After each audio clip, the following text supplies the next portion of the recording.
Au cœur de la démocratie américaine, le Capitole surplombe Washington. Le siège du Congrès est un lieu de pouvoir, le poumon législatif des États-Unis. Et ses décisions ont souvent un écho international. Ce matin, la Commission sur les affaires étrangères se penche sur l'aide américaine versée à l'autorité palestinienne, 500 millions de dollars chaque année. À l'annonce de la démarche palestinienne à l'ONU, les élus exigent des sanctions financières. Cette controverse autour de la création unilatérale d'un État reflète l'échec de l'autorité palestinienne face à ses obligations. Ils nourrissent la haine anti-israélienne et glorifient la violence extrémiste. Nous pouvons encore limiter les dégâts. 4 experts sont auditionnés. Tous sont sur la même longueur d'onde.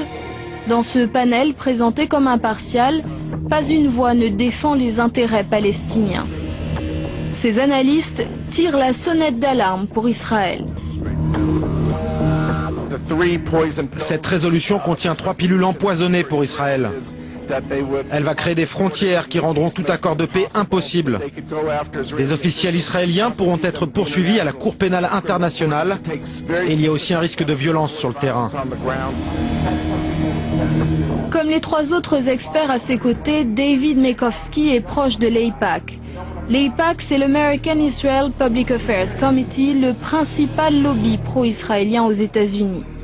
Mekowski travaille dans un laboratoire d'idées créé par l'AIPAC pour irriguer le débat public. Jonathan Schanzer est lui directement payé par l'AIPAC pour porter la bonne parole lors des séminaires réservés aux parlementaires. Tous deux alimentent le Congrès, mais aussi les médias, la Maison-Blanche et les partis politiques avec leurs analyses. L'AIPAC siège dans ses bureaux flambant neufs à Washington. Depuis plus de 40 ans, ce lobby défend les intérêts de l'État hébreu aux États-Unis. Un lobby qui n'aime pas l'intrusion des caméras et qui a refusé de répondre à nos questions. L'AIPAC préfère communiquer via son site internet. Et les lobbyistes se chargent eux-mêmes de faire passer le message. Bonjour, je suis la lobbyiste de l'AIPAC, Esther Kurtz, et je vais vous parler de la paix au Moyen-Orient.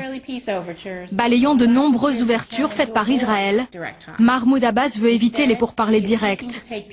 Pire encore, il fait un contournement énorme du processus de paix en laissant le Moyen-Orient pour passer par l'ONU. Cette action palestinienne est une provocation qui va éloigner les partis. Le Congrès doit savoir 3 faits. 1. La paix ne passe que par des négociations directes. 2. Les États-Unis doivent opposer un veto à toute résolution palestinienne au Conseil de sécurité avant toute négociation avec Israël. Et dernier point, les Palestiniens doivent savoir que leur relation avec les États-Unis souffrira s'ils continuent sur cette voie. Je suis Esther Kurtz pour le lobbying en 1 minute. Des lobbyistes, l'AIPAC se targue d'en posséder plusieurs centaines. Ils seraient capables d'influencer le Capitole en faisant pression sur les politiciens du pays. L'AIPAC rédige des notes, prépare les textes législatifs et offre des formations gratuites sur la question du Proche-Orient pour les équipes parlementaires. Chaque année, l'AIPAC étale sa puissance lors de son gala annuel. C'est l'un des événements les plus importants de l'année politique américaine, une démonstration de force qui voit accourir les membres du Congrès, mais aussi les politiciens étrangers et les riches donateurs pour 3 jours de conférences. Chaque année, le Premier ministre israélien et le président américain font le déplacement. Le lien entre les États-Unis et Israël est inaltérable. L'engagement de l'Amérique pour la sécurité d'Israël est indestructible.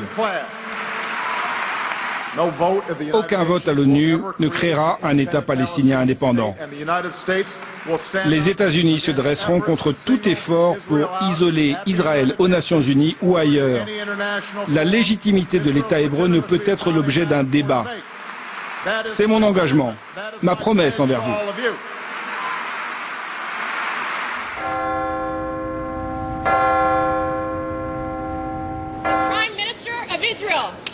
Cette année, au lendemain du gala de l'AIPAC, Benjamin Netanyahou s'est rendu au Congrès. Il est l'un des rares chefs de gouvernement étrangers à y avoir été invité une seconde fois. Accueil triomphal, même si son discours va à l'encontre des positions traditionnelles de la diplomatie américaine. Dans le cadre d'un véritable accord de paix, un accord qui mettra fin au conflit, certaines colonies seront en dehors des frontières d'Israël. Ces frontières doivent être négociées. Ces frontières seront différentes de celles de juin 1967. Israël ne reviendra pas aux frontières indéfendables de 1967. Standing ovation. Il y en aura 29 tout au long de ce discours. Un record au Congrès. La preuve de l'influence du lobby pro-israélien. Dans un pays où les campagnes électorales coûtent cher, aucun politicien américain ne peut faire l'économie du soutien financier de l'AIPAC. La position d'un élu sur la question israélienne détermine la générosité du lobby. M.J. Rosenberg a travaillé pour l'AIPAC, il en explique les méthodes. N'importe quel politicien américain sait que s'il appuie la politique israélienne, s'il ne la remet pas en question, il sera récompensé par de généreuses contributions pour sa campagne électorale que l'AIPAC ou d'autres organisations vont faire distribuer. Mais le lobby pro-israélien ne fait rien de particulier en influençant les politiciens grâce à l'argent. De la base au sommet, le système politique américain ne fonctionne qu'autour de l'argent. Pour la Chambre des représentants, il vous faut $1 million. Pour la course au Sénat, il vous faut entre 25 et 50 millions de dollars. M.J. Rosenberg travaille dans un centre à but non lucratif qui analyse les médias aux États-Unis. Il observe l'autre force de l'AIPAC, visser très soigneusement le discours médiatique sur le Proche-Orient. Le site internet Camera traque par exemple tout propos, tout angle éditorial dit anti-israélien. Le site nomme les reporters contrariants, liste les éditoriaux inopportuns et les reportages qu'il considère comme déviants. Le lobby va compliquer considérablement la carrière des journalistes qui ne sont pas perçus comme pro-israéliens. Ils auront du mal à trouver un job ou, s'ils en ont un, à garder un poste. Lorsque je travaillais à l'AIPAC, il y avait des listes, des dossiers sur chaque journaliste, sur chaque reporter, sur toutes sortes de gens.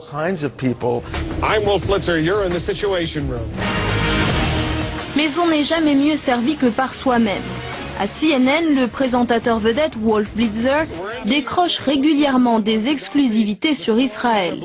Son réseau de contacts est exceptionnel. Il faut dire que ce journaliste a priori neutre est un ancien membre de l'AIPAC. Il a pu y peaufiner son carnet d'adresses. La communauté juive américaine est naturellement sensible au sort de l'État hébreu. Mais les juifs, majoritairement démocrates, ne représentent qu'1,75% de la population des États-Unis. Des groupes de pression juifs extrêmement efficaces, difficile pour les politiciens américains de résister à la force de frappe du lobby pro-israélien. Cet été, 81 membres du Congrès sont venus en visite en Israël, tous frais payés par l'AIPAC. Un parlementaire américain sur 6 a donc fait le voyage en Terre Sainte. Parmi les élus, la congresswoman Buerkle. Rappelez-vous, Buerkle fait partie de la commission des affaires étrangères du Congrès. Elle ne fait pas mystère de ses préférences. Les États-Unis doivent être un allié fiable pour Israël et protéger les intérêts israéliens. Parce qu'au fond, ce sont les nôtres que nous protégeons. Voilà notre message à la Palestine. Si vous persistez en allant à l'ONU réclamer un État, nous allons cesser de vous financer. Ce rapport fusionnel entre l'Amérique et Israël pose question. À l'université de Harvard, le professeur Stephen Walt a brisé un tabou en enquêtant sur l'AIPAC. Avec le professeur John Mearsheimer, il considère que l'influence du lobby est parfois contraire aux intérêts stratégiques des États-Unis. Le lobby a contribué à l'anti-américanisme au Moyen-Orient et ailleurs. C'est l'une des raisons pour laquelle les États-Unis font face à la menace terroriste. Oussama Ben Laden et ceux qui nous ont attaqués le 11 septembre ont clairement dit que notre soutien à Israël motivait leur haine. Et une partie du lobby nous a poussés à partir en guerre en Irak. Cette relation si particulière, soutenue par le lobby, cause un tort considérable aux intérêts stratégiques américains. Les thèses des professeurs Walt et Mersheimer ont fait scandale. Ils ont fait l'objet d'une très violente campagne médiatique, les accusant d'antisémitisme.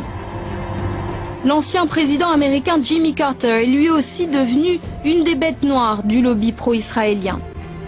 Carter a pourtant négocié les accords de Camp David en 1978 qui ont scellé la paix entre Israël et l'Égypte. Ces efforts ont d'ailleurs été couronnés par un prix Nobel de la paix. Mais la publication de son livre intitulé « Palestine, la paix, pas l'apartheid » lui a attiré les foudres des partisans d'Israël. Oser critiquer la politique de l'État hébreu, c'est s'exposer à la vindicte du lobby. Il n'y a pas de débat ou de discussion. Les gens sont intimidés. Ils ne peuvent pas parler franchement ou même étudier cette question. J'ai été invité à parler dans les plus prestigieuses universités qui comptent de nombreux étudiants juifs. On m'a interdit d'y aller pour faire des conférences. La pression est énorme. L'Anti-Defamation League fait partie de ceux qui attaquent Jimmy Carter. Son président, Abraham Foxman, ne mâche pas ses mots. Nous avons un problème avec Jimmy Carter. Il est intolérant, partial. Il est tellement acquis au récit palestinien qu'il frise parfois l'antisémitisme. Dire qu'il y a un lobby juif qui contrôle la politique américaine, c'est du sectarisme. Certes, cela n'enlève rien à ses efforts pour la paix. Il a reçu un prix Nobel pour cela. Mais les gens peuvent changer. Je crois qu'il a un problème avec Israël et les Juifs. C'est son problème. La Maison-Blanche est bien obligée de tenir compte du poids du lobby qui pèse lourdement sur les négociations de paix. Ancien conseiller diplomatique de Bill Clinton, Robert Malley explique que la partialité des États-Unis ne fait aucun doute. Les États-Unis ont toujours dit clairement, depuis que les négociations ont commencé et avant, qu'ils étaient partie prenante dans le sens qu'ils étaient très proches d'Israël. Donc la question n'est pas une question de neutralité, pour moi c'est une question d'efficacité. Est-ce que tout en étant biaisé dans la relation dans le triangle États-Unis, Israël, Palestine, tout en étant biaisé, est-ce que les États-Unis peuvent être un médiateur efficace? Je crois que par moment dans leur histoire, ils ont prouvé qu'ils pouvaient l'être, et pendant d'autres périodes, ils ont prouvé le contraire. Depuis les accords d'Oslo en 1993, l'efficacité de la diplomatie américaine est en panne. Bill Clinton a tenté de pousser les partis à White River Plantation puis Camp David, sans succès. George W. Bush a parrainé les discussions de tabac puis la conférence d'Annapolis en 2007, sans plus de résultats. Barack Obama a lui fait rêver le monde arabe en promettant un État palestinien lors de son discours historique au Caire, il y a 2 ans. Assalamu alaikum. Ses origines musulmanes ont fait espérer aux Arabes un président plus attentif aux revendications palestiniennes. Son appel à faire cesser l'avancée des colonies israéliennes a eu un écho considérable. Les États-Unis n'acceptent pas la légitimité de la continuation des colonies israéliennes. Ces constructions constituent une violation des accords passés et portent préjudice aux efforts de paix. Malgré les convictions affichées, le président Obama ne fera pas mieux que ses prédécesseurs. Comme eux, il n'empêchera pas la construction de nouvelles colonies en Cisjordanie et à Jérusalem-Est. Car Barack Obama est un politicien en campagne pour sa réélection et les réalités de la carte électorale américaine lui interdisent de s'aliéner le lobby pro-israélien. On comprend mieux alors son rejet de la candidature palestinienne à l'ONU. La paix est un travail difficile. La paix n'arrive pas par des déclarations ou des résolutions aux Nations Unies. Si c'était aussi simple que cela, ce serait déjà fait. L'engagement de l'Amérique aux côtés de la sécurité d'Israël est inébranlable. Notre amitié avec Israël est profonde et solide. Et pour enfoncer le clou, Barack Obama pose après son discours devant les caméras avec Benjamin Netanyahou pour afficher l'amitié entre Israël et l'Amérique. Une amitié qui coûte cher. Chaque année, Washington verse plus de 3 milliards de dollars en aide directe à l'État hébreu. À Washington, le lobby pro-israélien veille à ce que cela ne change pas.